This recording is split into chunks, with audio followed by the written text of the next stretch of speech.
tao ay dapat mamumuhay sa katotohanan. Huwag na huwag kayong magsisinungaling sapagkat ang pagsisinungaling ay hindi yung pipili sa atin. Tama po? Okay. Ang lahat ay amin pong inaanyayahan sa aklat ng Juan 8 verse 32. Okay? O para mas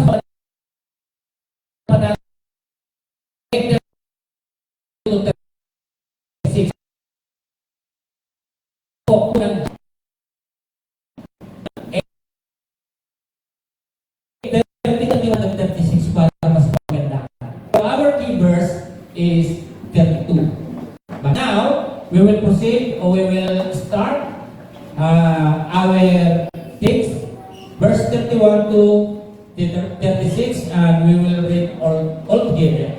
Okay? Open your Bible, the book of John, chapter 8, 31 to 36. So, additional na lang natin. Okay, from 31 to 36. Okay? Are you with me? Okay, please, we will read all together. 31. So Jesus said to the Jews, believe in Him. If you continue in my word, you really are my disciples. 32. You will know the truth, and the truth will set you free. 33. We are descendants of Abraham, and we have never been enslaved to anyone.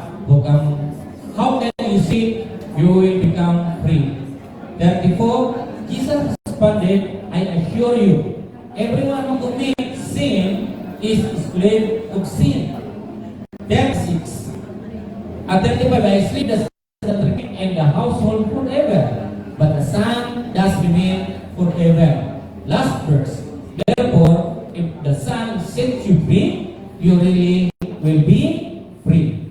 Okay, tayo ay manalangin. Lord, kami po ay narito at nagpapasalamat, especially your presence, God, your Spirit, Lord, here in our place, O Lord. And this moment, Lord, we ask wisdom and knowledge, O God, na magagamit po namin, O Diyos, upang maintindihan namin ang mga salita ninyo, Panginoon. Be with us, Lord Jesus, in this service, O Lord, and our worship, O Lord Jesus. We worship you, Lord, the Spirit and the truth. And our Lord, we are your Lord to worship you, O God. Be with us, Lord Jesus, and bless everyone, Lord Jesus. Lord God, maraming pong salamat. Puri ka po namin at pinapasalamatan sa tayong pangalan ni Jesus, ang lahat ay sabi na, Amen and Amen. Okay, so welcome ang lahat ng mga sumusubaybay sa atin, yung iba natin mga kapatiran. Una ay nagpapasalamat ako sa Panginoon sapagkat yung gawain natin hindi lang ito sa ating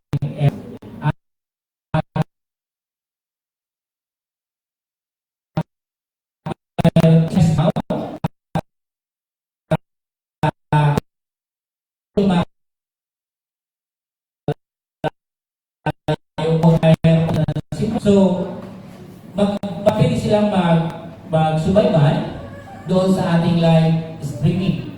So even yung ibang mga tao, our friends, our family, na makakapanood ng ating gawain. So wala na sa ito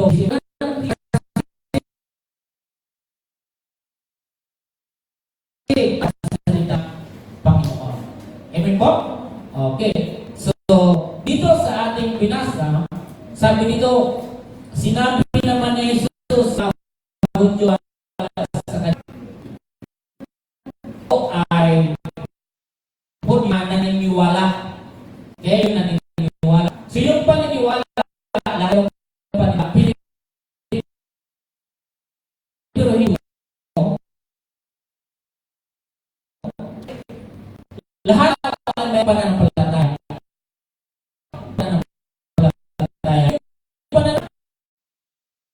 Ay yung sunod pa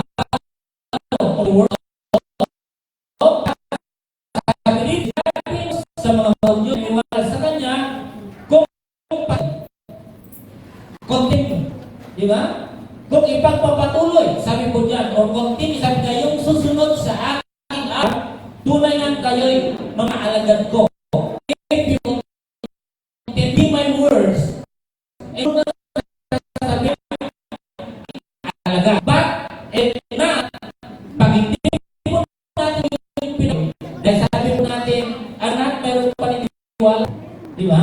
So, lahat mayroon paniniwala. Pero dito po, biblically, na sinasabi dito ay kailangan ay ikaw ay sumusunod sa aral upang ikaw ay maging alagad ni Jesus. Yung nagpapatuloy. Verse 32, ang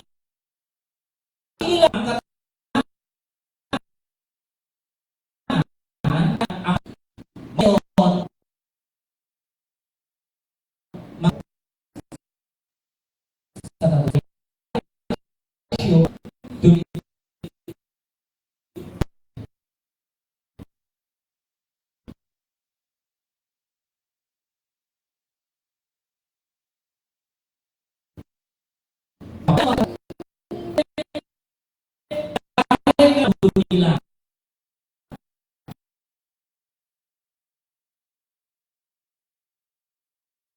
At tandaan niyo, alipin ng kasalanan ang lahat ng kasala. Clear po yun. Ang lahat na nagkakasala ay alipin. Tama po, sabi po dyan ng ating Panginoon. Sabi niya, Jesus responded, I assure you, everyone who commits sin is a slave of sin. Eh, lahat na kumakipin na, hindi ka gagawa ng kasalanan kung hindi ka alipin ng kasalanan. Clear po yun. Tama po? Pag ikasabi ng katotohanan, alipin ikaw ay nagsasabi ng katotohanan. Ang Panginoon, sa lahat ng tinawag niya, even dito, napansin po natin yung mga naniniwala sa Kanya.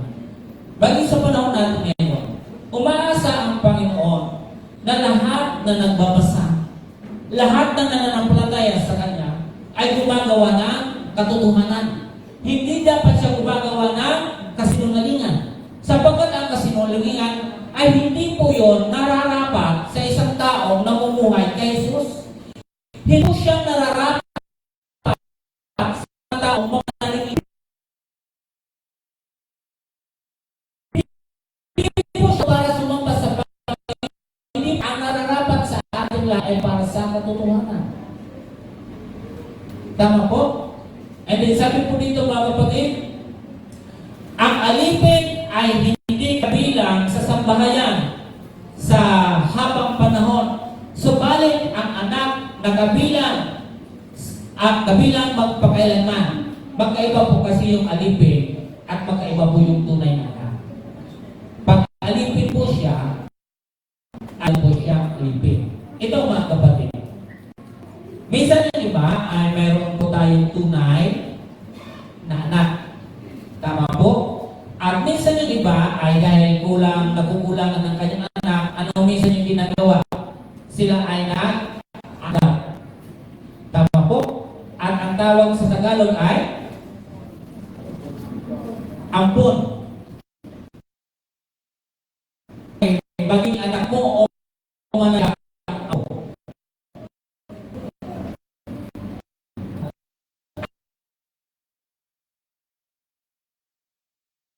Ang ilit ng order ay ituloy mo diba?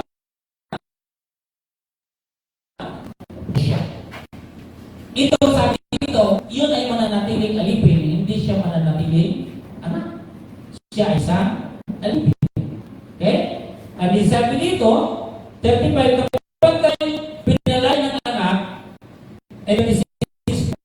kapag pinalaya ng anak, tunay kayo malaya. Tama po? So, pinag-uusapan natin ngayon mga kapag-isa about the statement of Jesus on natin pag-usap sa panahon doon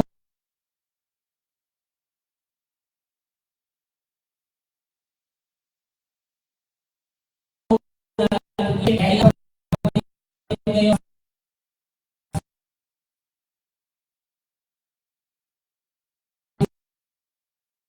sinabi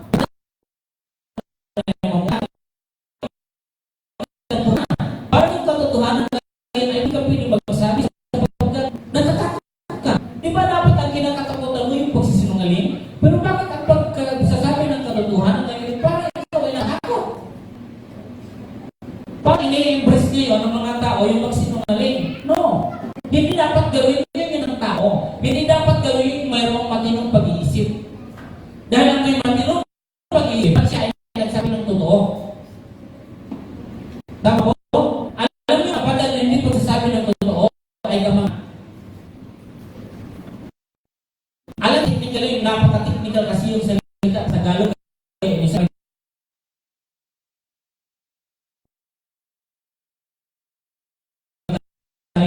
Ano yung pa yung mangmang na sinasabi? Sa Tagalog, liba sa mangmang, ano pa yung mangmang? Wala alam. Ang Pilipinas o ang Pilipino, mahilig po tayo magdala ng salita doon na para hindi nasasaktan. Para hindi masaktan yung tao, ay wala siyang alam. Kayo lahat ng utak? Naniniwala kayo lahat ng utak? Bakit pa naman kayo wala? Naniniwala kayo may utak yung hayop? Mayroon, di ba? Ang tao may utak wala. Mayroon. Ang problema lang sa utak natin, hindi natin ginagamit na maayos. Kaya may nagsasabing walang alam, mangmang o bubo. Masakit pagsabihan ka ng bubo. Alam mo kapatid, para huwag ka masabihan ng bubo, gamitin mo yung utak mo at masasabi mo talino ka. Tama? Huwag po natin sayangin yung utak na binigay sa atin ng Panginoon. Lahat ng tao ay mayroong utak. Hindi pa ako naniniwala na walang utak. Ang paggamit ng po dito, nagkakaroon ng problema yung tao. Kung paano natin i-analyze, di ba? Paano natin i-determine kung ano yun, kung ano yung ba. Kung kinakailangan malaman po natin yun, gamitin po natin yung ating utak. Tama po ba? So dapat gamitin, nag-iisip. Iisip natin yung bawat ating sinasabi. Isipin natin yung lahat ng ating ginagawa. Isipin natin yung bawat mga nakakausap natin. Ano ba yung kanyang sinasabi? Okay, so dapat malaman natin. Tama? Kaya sabi dito, mga ating sinasabi yung truthfulness. Noon pa man, sinabi na ng Panginoon na kinakailangan ng tao ay kinakailangan lahat ay magsabi ng katotohanan. Whether you're believers or unbelievers, dapat na ikaw ay magsabi ng katotohanan. Tama po? Okay. So sabi dito, the safest life in the world today is to live in truth. Tama po ba? O, sabi niyan, not in lies, because truth is from God, and lies are from the devil. Alam niyo mga kapatid, mas pipiliin ko ang magsabi ako ng katotohanan lalo na sa panahon natin ngayon. Sa mamatay ka man o hindi sa ngayon, ang importante ngayon ay clear ang sarili mo na nagsasabi ka ng totoo. Kadalasan, ang lahat na nagsisinungaling hindi nagiging palagay sa kanyang sarili. Sapagkat alam niya sa kanyang sarili na mayroon siyang ginagawang kasinungalingan.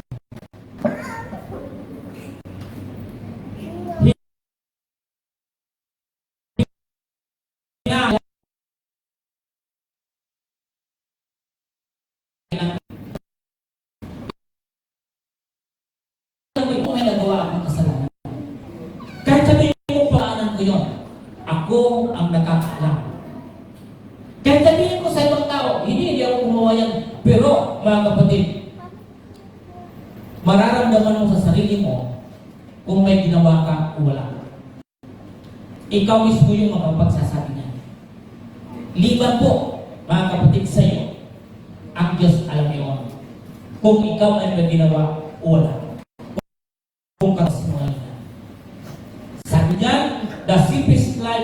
from today. For me, I encourage you to tell the truth.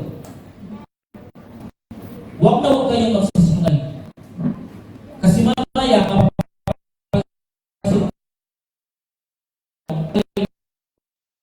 hindi ang iba ay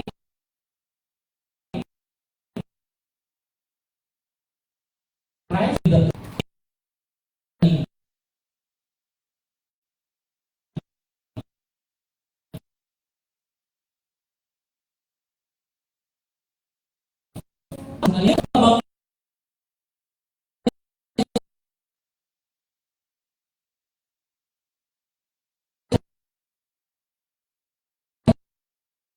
Panginoon, sabi ko, siya pa, I will gawin. Huwag gawin niyo yung maganda. Ulitin ko, yung person ngayon nakararanas ng bagyo. Ayan, on the way, papunta po dito sa Rizal. Tumawag po ako ng Bicol, ang lakas po ng ulan at may bagyo. Sabi ng aking kapatid, matutumbo na ko yung ano ko, yung aking alaga, sabi niya.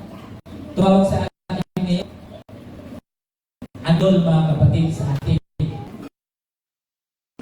Namin nagkakalit.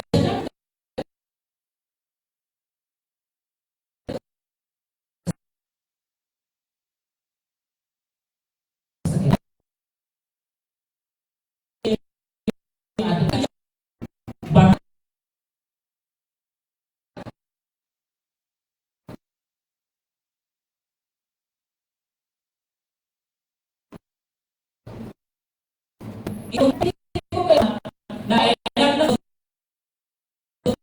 at personally, hindi mo kailangan mamuhay ron.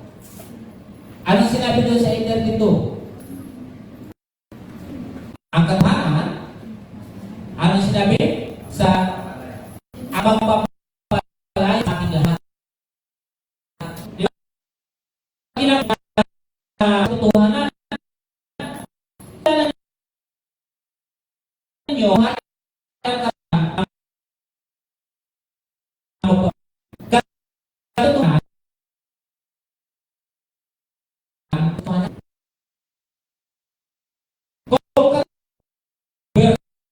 versus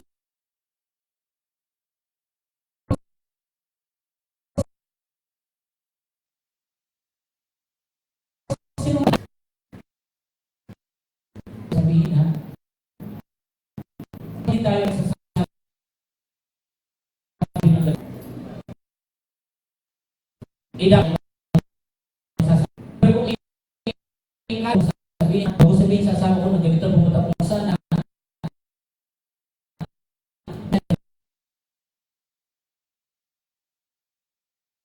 ganyan.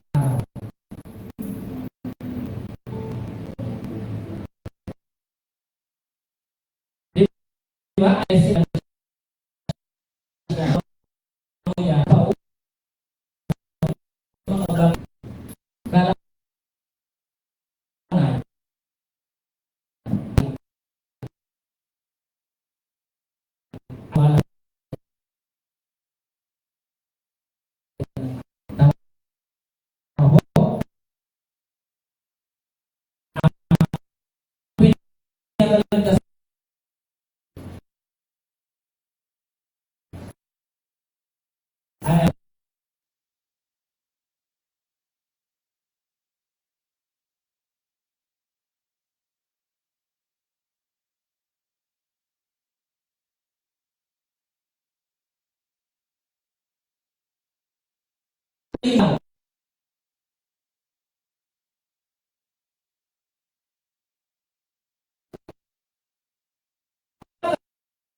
Ngayon, ang totoo,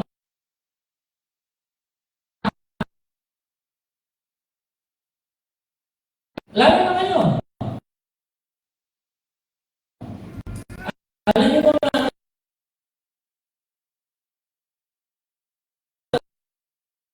Di ba?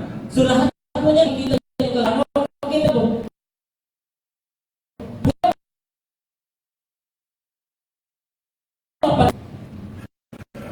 Di ba? Marami offer po kayo dyan, dami yung offer. At marami din po paulit-ulit yung nanunulog na. At hindi lang ginagawa papatong sa dami na po. Baka isa na kayo. Huwag kayong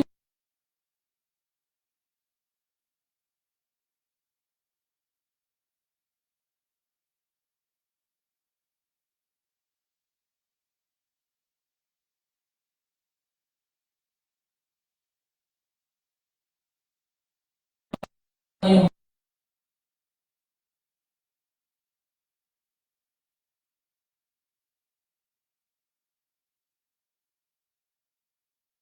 po. Ito yung ginagawa. Ano sinabi ko? You are of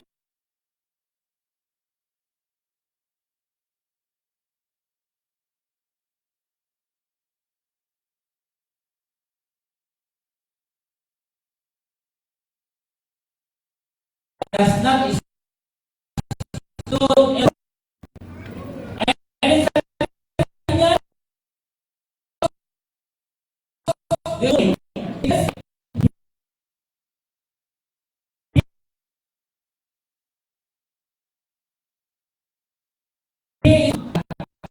pag-isip gagawa ka ng sin.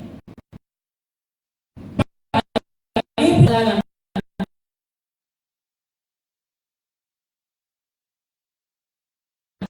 gagawin na kas sa kanya magsinungaling. He is a liar. And sabi, your father is a liar. Pag may nagsisinungaling, your father is the devil.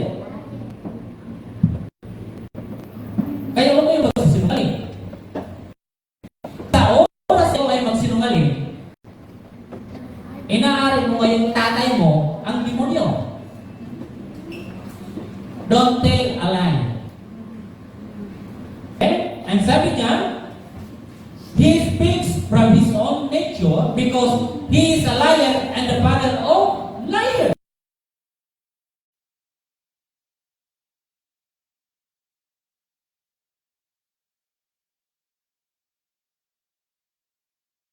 Ang kanyang ama ay ang Diablo. Dahil ang hilig niya magsinungaling. Huwag niyong tuturuan ang anak ninyong magsinungaling. Tama po, sapagkat po yung maging nature niya yan, maging likas sa kanya yan, ako, nakakatakot na po yun. Ano po yung nature? Yung nakasanayan. Yung palagi niyang ginagawa. Minsan sabi natin, ayaw natin sa father natin, ayaw natin na maging ama. Yung ginagawa ng Diablo eh. At sa sayo ngayon, ayaw mo siyang maging ama. Pero yung ginagawa mo, ay mamamatay tao sa lapa.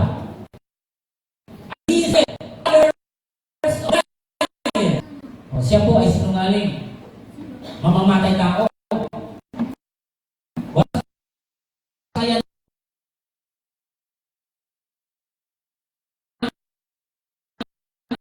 sinungaling. Alin? Siya po.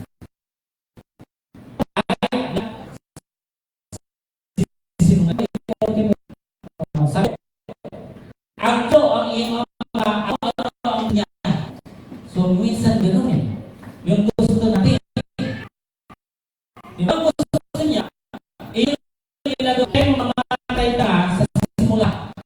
Noon pa man, mo o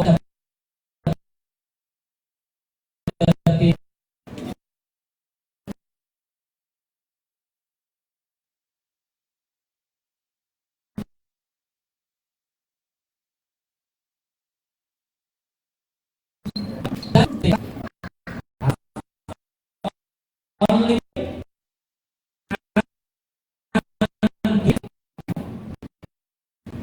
po siya para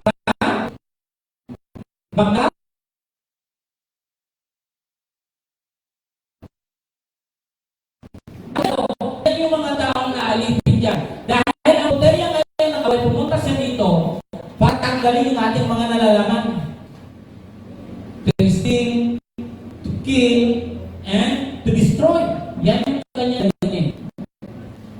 Yan talaga yung pinaka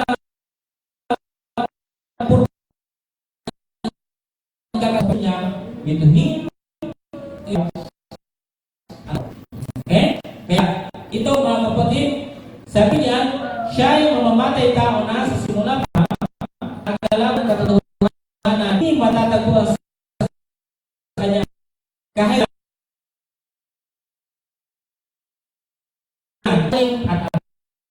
at wala ka sa kanya. Ikaw ba kayong kilala ng tao? Napapansalin nila parang hindi nagsasabi ng totoo? Kasi nakagawa siya sa siya nila ngayon, ang tingin mo hindi siya nagsasabi ng totoo. Paano kanya sila pagsasabi? Kung ayaw niyo kung ayaw kayong matigil na ano, huwag kayong matigil pag nalit. Once na kayo niya,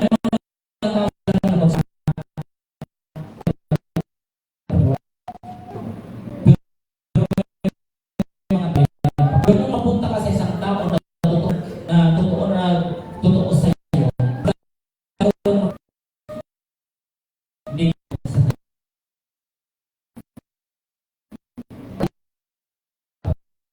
talaga na totoo. Once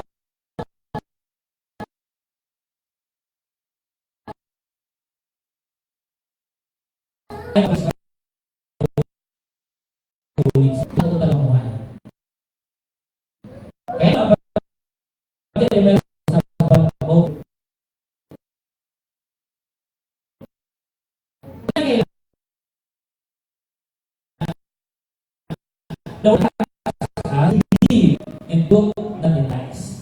hindi dapat natin kailangan mamuhay sa kasinungalingan, kailangan natin mamuhay sa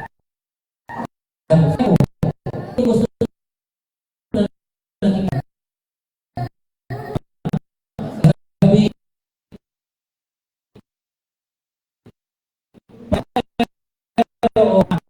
meron na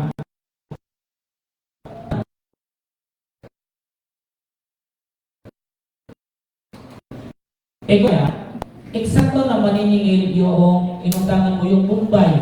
Sino nang umutang sa inyo sa Bombay? Bombay. Ang Bombay, mahilig yung magsulat-sulat eh. Naalala ko nung kumparan ako po isa ka, Bombay yung sinisingil sa amin. So, sisingilin ka niya ng Bombay.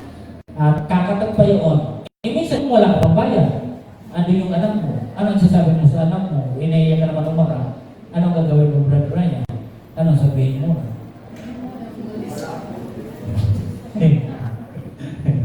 Sasabihin sa ni Brother Michael sa kanya na sabihin mo na dito para di pa wala mo sunod na bata. Ay, ano po, wala na po dito si tata.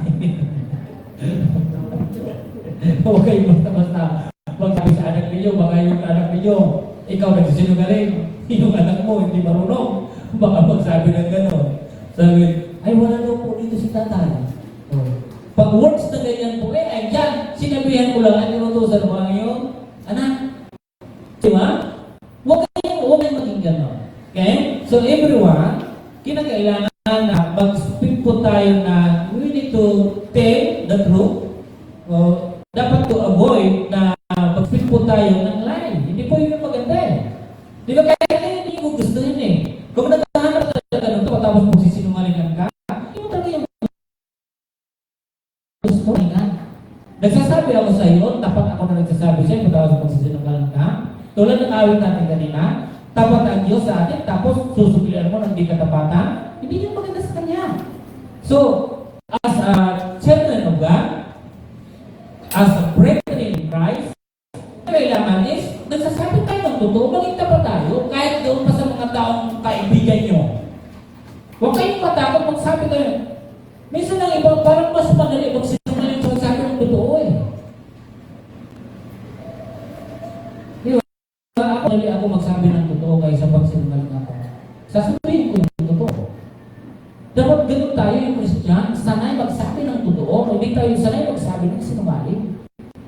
Number Number one, sabi niya, ang bawat tao ay dapat mamuhay sa katotohanan at hindi sa sinungalingan. Number one, sabi niya, Jesus himself is the truth.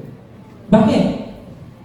Bakit kailangan natin mamuhay? Sapagkat si Jesus mismo, siya mismo ay ang katotohanan.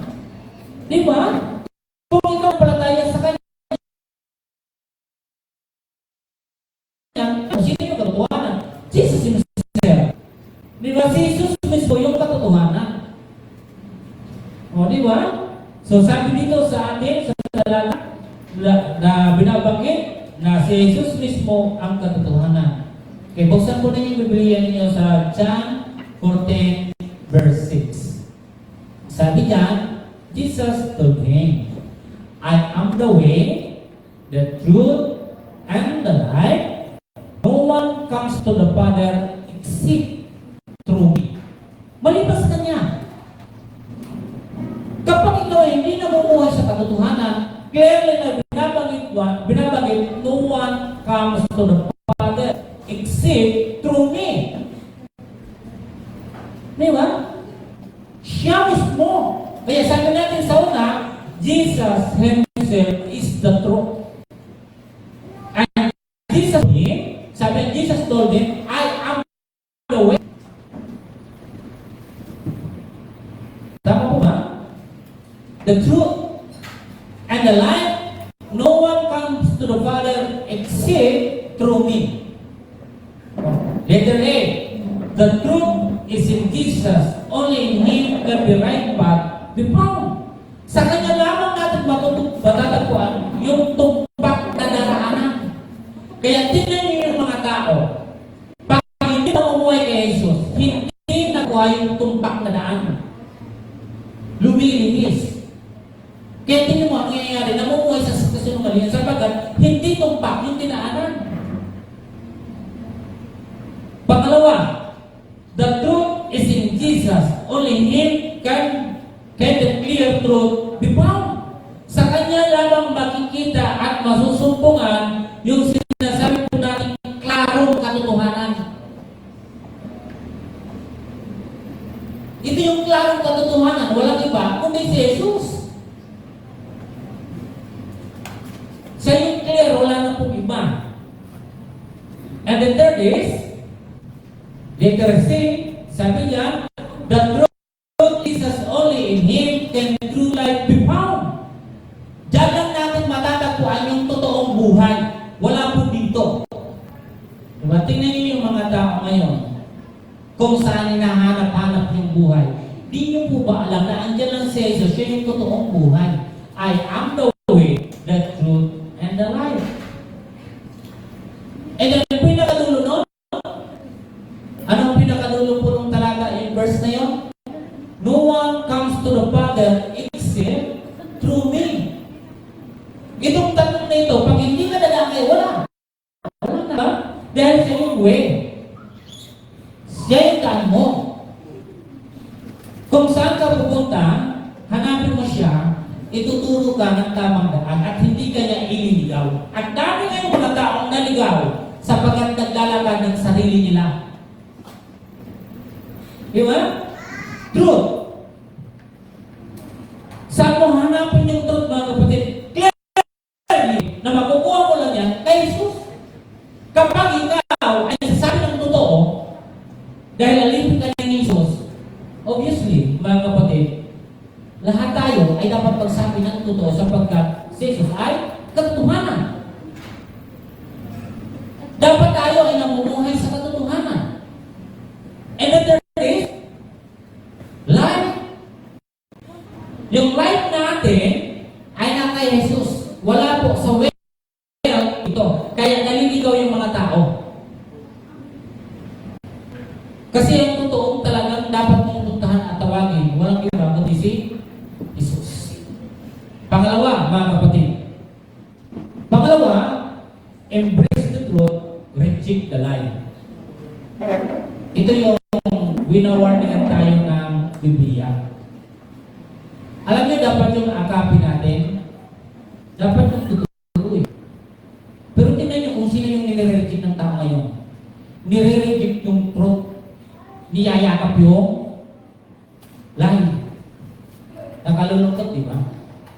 Tao ka na may utak, pero niyayakap mo yung pagsisinungaling, hindi yung katotohanan. Medyo masakit yung salita. Pero yung totoo ngayon na nangyayari sa ating bansa. Dapat embrace the truth and reject the lie. Pero yung ginagawa, ni-reject yung katotohanan. Kaya anong nangyayari po ngayon sa tao? Dahil reject niya yung katotohanan, may problema siya ngayon. If you reject the trouble shall follow. At mag-uumpisa ka talaga ng trouble life. Dahil sa pag-reject mo sa katotohanan. Ang pinag-reject dito ng Biblia is the only lie. Huwag mong i-reject yung katotohanan. Alam mo kung reject yung katotohanan? Rejected sa Jesus. Dahil sabi ko po sa inyo kanina, Jesus himself, siya mismo yung katotohanan. Pag reject po natin yung katotohanan, ang ina-address po na yan, walang iba po ni Jesus. Kaya ang sino mang mag-reject sa katotohanan, tinatanggal mo sa buhay mo si Kristo. At yung pinakamasakit na buhay ng isang tao na hindi nila ngayon alam. Nang akala nila pag hindi sila pag nireject nila yung katotohanan, akala nila yung words na lang ng katotohanan. Hindi nyo ba alam? Si Jesus mismo ang reject ninyo. Mas inibig mo pa yung pagsisinungaling. Di ba? Kaya sabi dito mga kapatid, embrace the truth, reject the lie. Yakapin ang katotohanan at tanggihan ang kasinungalingan. Under this, dalawa, bago tayo pumunta po dyan. Sa 8:44-47, those who do not bear the truth are victims of the devil, the liar. Gusto mo yung maging biktima? Ang dami din ngayon pa-victims eh. Di ba? Ang dami din ngayon pa-victim. Pa-biktima. Parang ikaw mismo, biktima ka ng ganito. Pero yung totoo, nagbibikta-biktimahan ka lang. Okay? Sabi niya, those who do not tell the truth are victims of the devil and the liar. Kung ayaw mong mabiktima, kinakailangan mong magsabi ng katotohanan. Nakakalungkot po ako ay biktima noon. Ang sakit at ang hirap ng maging biktima ng pagsisinungaling sapagkat ang hirap mong itago. Yan yung katotohanan. Huwag kayong maging biktima ng pagsasalita, mga kapatid, ng pagsisinungaling. Okay? And then sabi niya, no light comes from the truth. Wala pong nanggagaling kasinungalingan sa katotohanan. Wala pong nanggagaling doon. Ang nanggagaling po sa katotohanan ay katotohanan. Bakit nilalang ang katotohanan kung ikaw ay magsasalita ng katotohanan? Wala pong nanggagaling ng kasinungalingan sa katotohanan. Kaya mag-iisip ka po eh. Ating gagamitin yung ating isip. May isip naman tayo, may utak tayo. At doon lang tayo nagbabasa sa mga bagay na hindi natin pinapaandar po yung isip natin. May problema nga tayo. Di ba? Dahil sabi lang, no lies comes from the truth. Wala pong nanggagaling kasinungalingan sa katotohanan. Dahil kapag ikaw ay namumuhan sa katotohanan, katotohanan ang isasabi mo. At wala ang masaklap nito, pati biktima yan. Ngayon, even pastors, even leaders of the church, victims. At nasanay na because of the system of our government, nasanay na rin, naging nature na rin, ang magsinungaling. Isang nakalulungkot.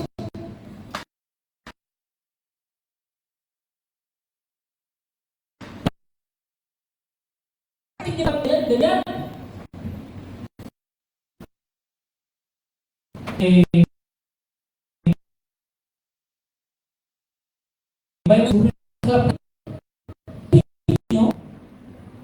You are the leaders of the church. You are members of the church. You are a Christian. Tapos ganyan yung nangyayari. At ang masa ang Panginoon na tayo ay dapat nagsasabi ng totoo, pero tayo pa nagsisinungaling. Di ba napakasakit na dago? po yung nangyayari sa bansa natin.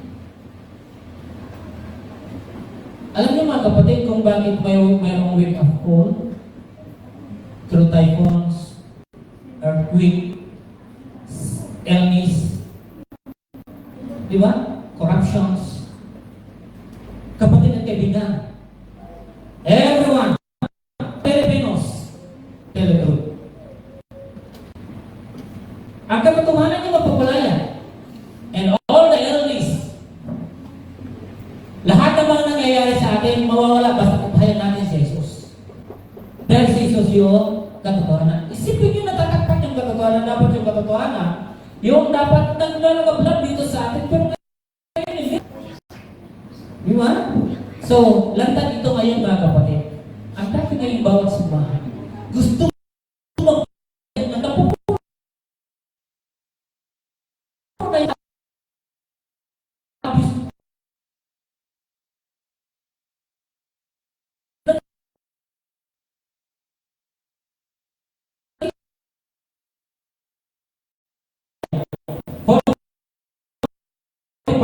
ang katotohanan, kaya hindi nila ako pinagmulaan. So, sa inyo ang pagsasabing nagkasala ko. Kung katotohanan ang sinasabi ko, bakit hindi ninyo ako pinaniniwalaan? Ang mula sa Diyos ay nakikinig ng salita ng Diyos, ngunit hindi kayo mula sa Diyos, kaya hindi ninyo pinaninigan ang salita ng Diyos. Diba kaya, napaka-imposible na nakikinig ka ng salita ng Diyos tapos nagsisinungaling ka? Ang nakikinig ng salita ng Diyos, hindi siya nagsisinungaling. Di ba? Hindi dapat natin gawin mo. Ako yung nagpapasalamat. Naniniwala na kumilos ito sa kapatiran natin. Ako'y tuwang-tuwa sapagkat dito mismo nag-upig sila sa simbahan. At hindi ko sasabi sa inyo ang pangalan, tatlo sila ay tanong Maria. Alam nyo, I'm na lihim ko lang sinisikreto yung mga nakikita ko, yung kanyang kinikwento. Hindi ako yung tipong tao na ipapakita ko sa iyo. Lihim ko na nilalagay ko sa puso kung gaano ako nagagalag sa inyo. At kilala ko sila. Okay? So, at ang iba, nakita nila yung dito na nagsabi sila na ayaw nilang gawin yun. Ako ay sapagkat nakinig kayo ng salita ng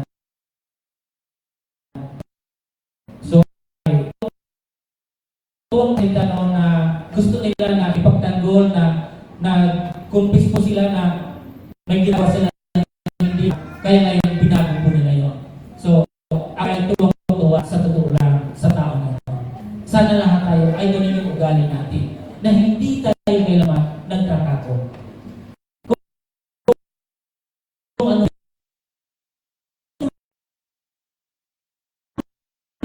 yung pangalan, palampakan natin sila. Ang ito lang po dahil nagbukas sa buhay nila na mas maganda pala talaga magsabi ng totoo. Tama? Kasi ang katahanan niya magpapalaya sa atin. Pag sinabi mo yun, wala kang aligaga. Hindi kayong stress ka. Di ba? Isipin niyo yung tataglag sa stay. Balisa ka, hindi mo alam po ano. Pero pag ikaw ay nasa totoo, wala. Di ba? Relax. Kasi wala kang ginawa. Tama? Huwag tayong pabiktima. Okay? Huwag tayong pabiktima po dito sa mga nangyayari ngayon. Open our mind. Okay? So, gamitin natin yun. Gamitin natin to analyze, to determine the truth and doon sa false hope. Dapat malaman po natin yun. Okay? Sayang eh. Di ba? So, again, sabi dito, sa pinangin po natin sa ating pangalawa is, kinakain those who do not tell the truth are victims of the devil. The light is sinungaling na yan. Okay? No light comes from the truth. Lahat na ay katotohanan. Third, kapatid. Third, the truth and the freedom. Okay? Yung kilala katotohanan at katotohanan na magpapalaya sa iyo, the truth and the freedom. Truth versus freedom. Okay? So dito mga kapatid, letter A, truth and freedom. Okay? Wala po ba? Wala tayong ibang hanapin na utot. Walang iba kundi si Jesus. Siya yung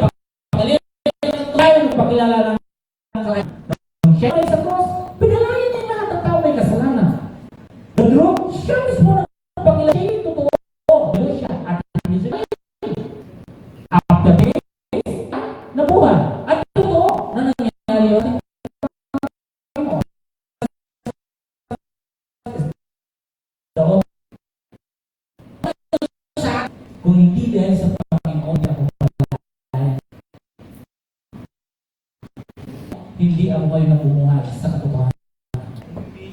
But dahil sa Panginoon, kaya ako totoo ngayon. Dahil ako ay malaya ngayon, dahil sa Panginoong Isus. He is the author. Siya yung malaya. Wala ka po yun. Okay? And the second, spiritual deliverance is not just social or political. Yung truth and freedom, may hindi lang doon sa mga sa panlipunan o hindi lang pang politika, kundi even our spiritual.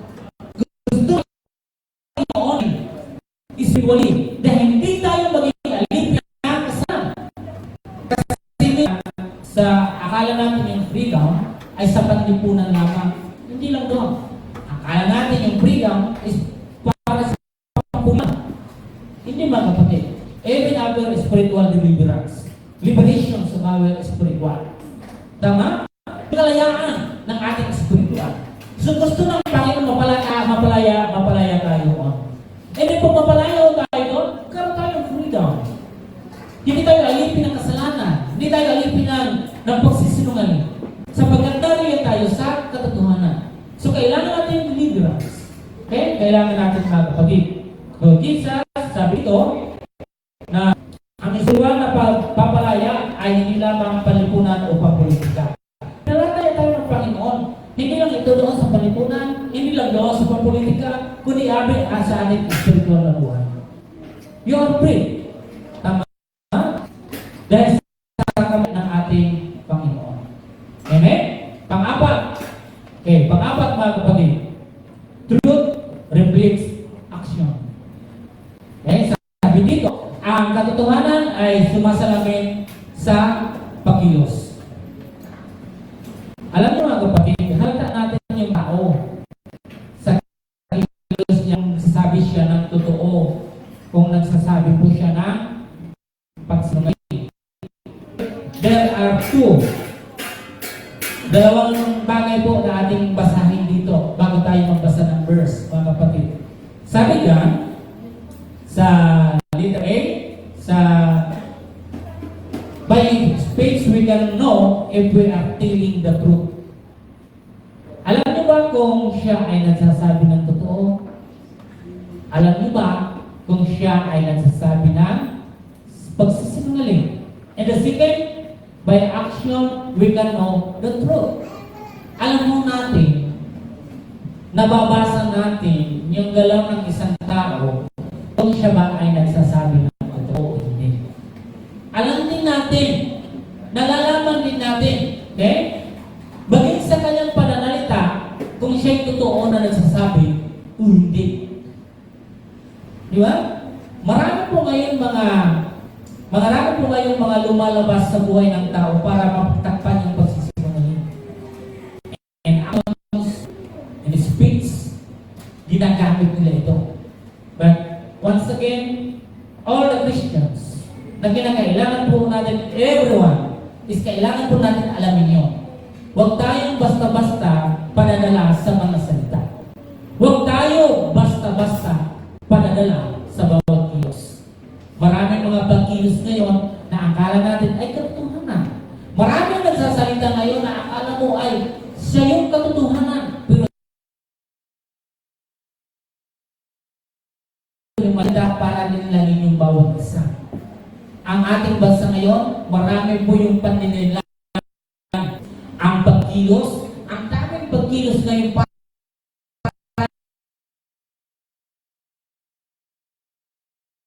ay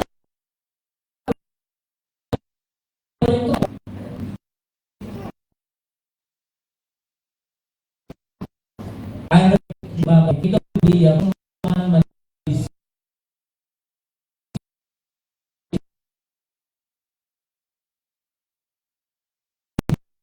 sa kanyang speech, sa kanyang aksyon. Makikita mo agad. Andiyan na po yung pinaka-basic na tinuro sa atin ng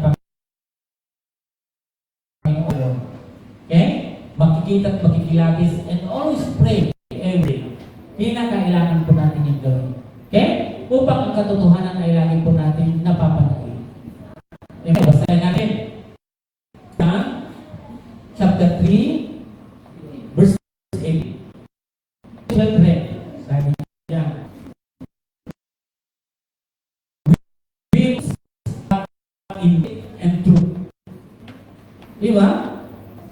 kailangan even in our pag tayo nagsasalita, even in our action, ay dapat nakikita po yung ating katotohanan, yung pagpapatotoo po natin.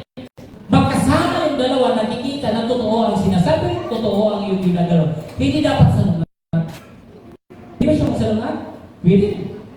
Pwede nagsalita ka, pwede salungat sa kilos. Pwede ang kilos, pwede salungat yung pananalita. Di ba? Pwede po yung dalawang salungatan, pero ang ibig po nito ng Panginoon ay dapat po sila kasama. Tell the truth sa iyong speech, sa iyong action. Hindi dapat sila kasama. Ang hirap po pag magkasalungat sapagkat doon po nahirapan yung tao. Tama po? Okay, panghuli. At ang ating panglima. Truth cannot be hidden. Hindi maitatago ang katotohanan. Lagi niya itong tatandaan. Sa mga nangyayari sa bansa natin ngayon, kahit ano ang gawin, ulitin ko, ang bawat tao ngayon, lahat ng gumawa ng mali, alam niya na gumawa siyang mali. Alam din ng tao na gumawa siya ng tama. Karamihan na gumagawa ng mali, hindi po napapalaga sa kanyang sarili. Wala siyang katahimikan sa kanyang sarili. Sabihin na nagiging naman sa parang ngayon masa, hindi. Ang buhanan, kapag siya'y nag-iisa, andun yung kanyang kabagong buhay, isa yung stress. Di mo lang yan nakikita. Minsan napapansin lang natin, parang okay lang sa kanya. Kaya pong itago ng tao. Marunong ang tao magtago ng kanya nararamdaman. Pero ang katotohanan, di niya kailangan matataguan. Unang makatatago sa katotohanan, sapagkat ang katotohanan ang palaya at lalabas yung katotohanan. Pwede mong taguan yung sarili mo, pero hindi mo pwedeng taguan yung katotohanan. Pwede ka magsabi, magsalita ng kung ano-ano, pero hindi mo kayo magtatago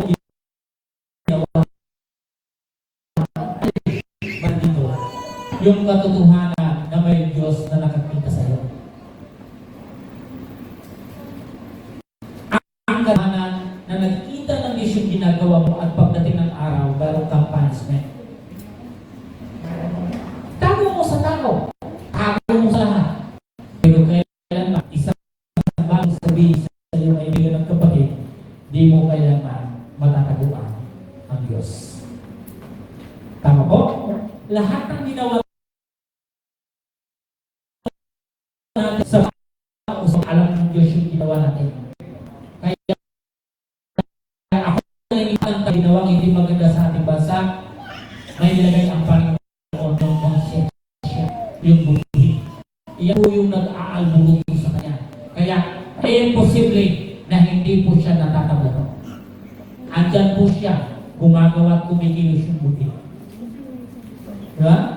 Sabi dito sa talata na ito mga kapatid, letter A and B, sabi dyan, hiding the truth allows chaos to nila.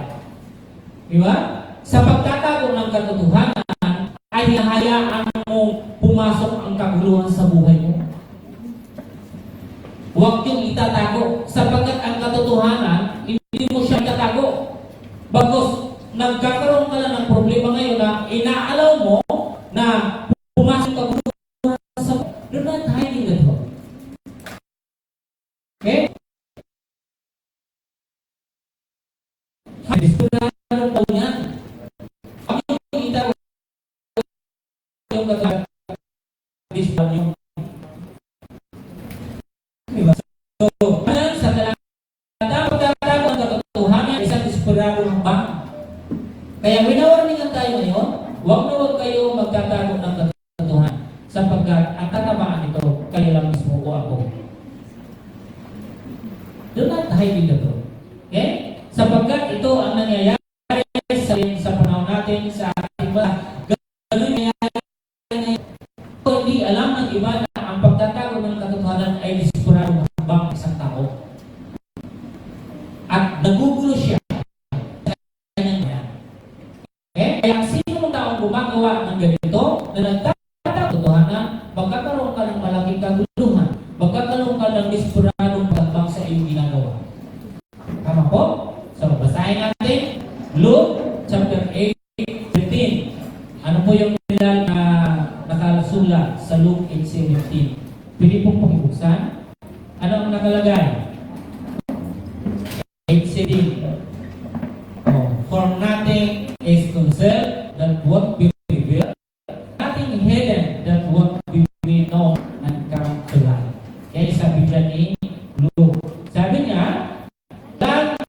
tago na di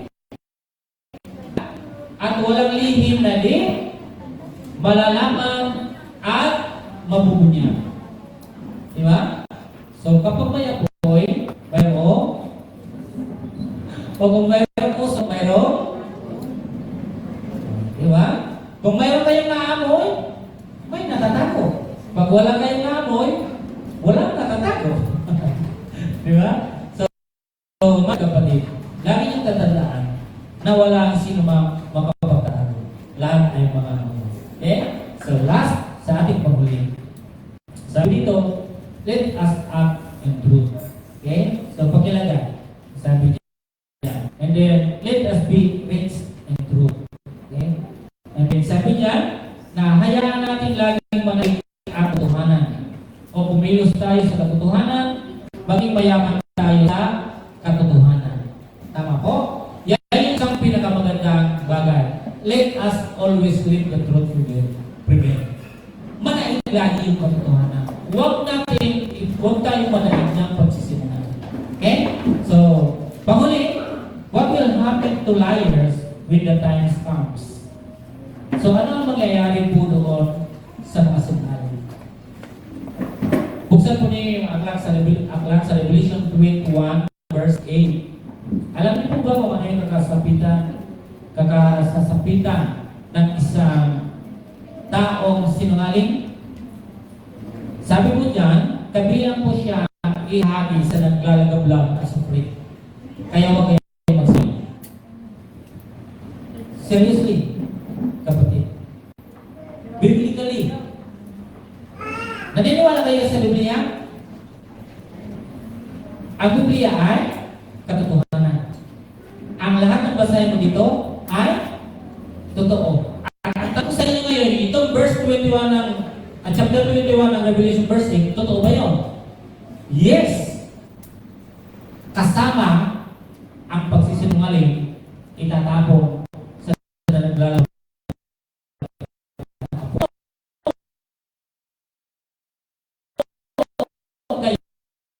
Sa ating pagsisinungaling. Sabi po dito 21 verse 8, subalit malagim ang kasasapitan ng mga duwag. Kasama yung duwag ha? Mga taksil, mga nagpasasa sa kasuklam-suklam na kahalayan, mga mamamatay tao, mga mapakiapid, mga mangkukulam, mga sumasamba sa Diyos-Diyosan, at lahat na sinungaling. Kasama po ang sinungaling. Ano ang mangyayari? Sila ay ibubulit sa lawa ng naglalagablag na asupre na siyang pangalawang kamatayan. Pag ikaw ay nadistino doon sa kamatayan, wala na. Pag pangalawang kamatayan, wala na sa sunod. Wala na to. Ang buhay o sa kamatayan, naglalagablag na asupre na hindi po siya mamamatay. Anong kang maghihirap? Kung kaya ngayon, huwag kayong magsisinungaling. Huwag niyong susubukan ang magsinungaling sapagkat katotohanan ang sinasabi ng Biblia. The truth shall prevail. Dapat sabi ng Panginoon, Jesus' statement on truthfulness. So lahat ng Kristiyano, lahat ng tao ay kinakailangan magsabi ng katotohanan. Tayo po madala. Panginoon, maraming pong salamat sa iyong mga salita. Tunay mo Diyos na ikaw ay dakila, Panginoon. Salamat, Panginoon, noon pa man kami ay inyong pinag-aralan. Yung mga disipulo, lahat until today, Lord Jesus, and our knowledge, O Lord. Salamat, Panginoon, sapagkat kasama po kami dito, Panginoon. Salamat, pinag-alala niyo sa amin ngayon na lahat ng tao ay hindi dapat nagsisinungaling. Lahat ng tao ay dapat nagsasabi ng katotohanan. Lahat ay hindi dapat nagsisinungaling. Lahat ng Kristiyano, lahat na sumusunod sa inyo ay dapat nagsasabi ng totoo. Lord God, salamat po Diyos sa oras na ito na iyong ibinigay sa amin upang